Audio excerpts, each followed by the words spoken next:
miradi yote ambayo bado haijakamilika. Huu ni wakati wa kukamilisha kabla ya mwezi wa 8. Nitoa maelekezo maeneo mengine, mtakuwa mmesikia kupitia vyombo vya habari, take note, fanyia kazi. Kila mkuu wa idara na idara yake na miradi yake. Wa elimu, una miradi gani haijakamilika kabla mwezi wa 8 ishe? Wa afya, kilimo, mifugo, uvuvi kama hivyo, baki nimekuta bwawa waliko huko juu, inawezekana watu wanavua. Miradi yote ya uvuvi lazima ikamilike. Kila mradi, barabara, TARURA, TANESCO, REA, simamia vijiji vyote. Sasa tunakwenda kwenye vitongoji vipate umeme.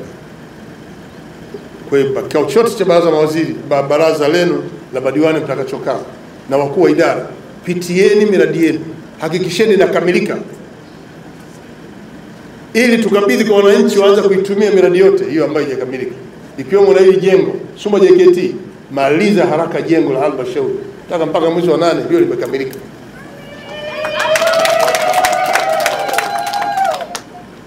Haya naenda kuieleza kwa wananchi, na wale mlioko hapa, endeleeni kuiamini serikali yetu inaendelea kuwajibika, na tunakwenda sasa kukamilisha haya mahitaji. Tuyapange mengine, tuombe ridhaa kwenu na mridhie, mtupe ridhaa ili msimu ujao miaka 5 mingine